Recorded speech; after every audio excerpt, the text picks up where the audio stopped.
everybody, we've been getting a lot of questions on what's on top of the hoist underneath the cover. This is it. It's a 2004 Competition Orange Mach 1. The car was one of 3 sold in Ontario when I did buy it. I was 17 years old, fell in love with it down in Arizona. We were on a family vacation. Called back home and they had one left in the province, this one. And I ended up buying it over the phone with a $500 deposit. By the time I got home in 2 weeks, it was sitting at the dealership ready to go.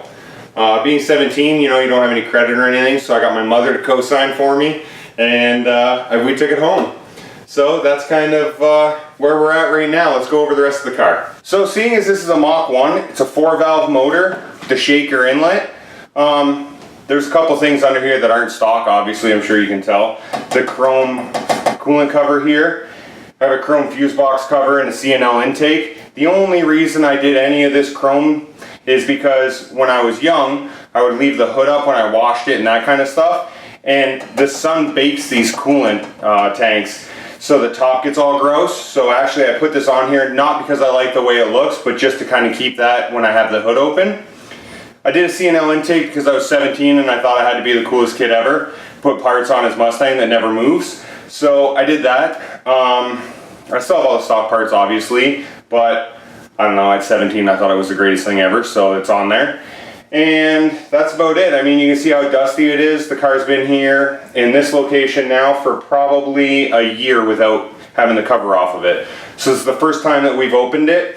I didn't want to go through and clean the whole thing and then, you know, say, oh, look how nice it is.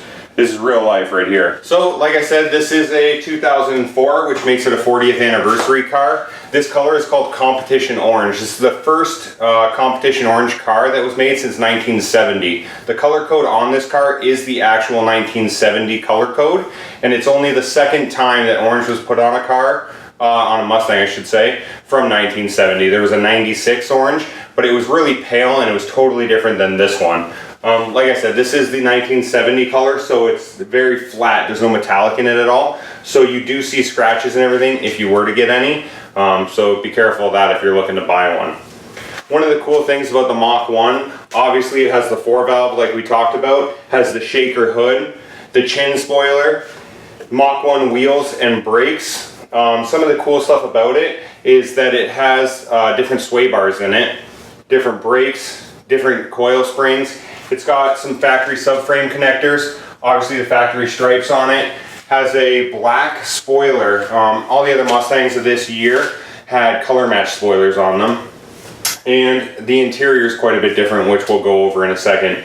But yeah, like I said, you know, some of this stuff, I wish I would have pulled off the wheel weights when I first bought the car and done the stick-on type in the back. This obviously will just start corroding and start peeling clear coat later on in life.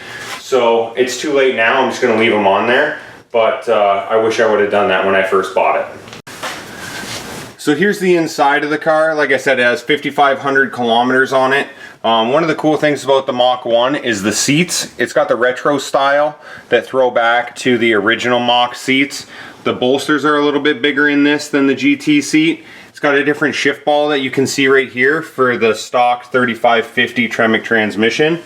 As you can see here, I have a little plate saying that the car was made for me. And the last thing that I think you should look at is on the passenger side footwell. So this is one thing that I do when I go to store a car. I put some cat litter in one of these tin containers and I put it inside. What that does is it grabs any of the moisture in the car and it will absorb it so that you don't get mold in your car. You can see behind it a couple dryer sheets. I have a dryer sheet on each side on the floor and I have another one in the trunk. That's just so that it keeps some of the smell out from being stagnant air inside. So that's the overview of the Mach. We'll probably have it out later this summer. We'll go around the block a couple times just to keep the brakes cleaned up.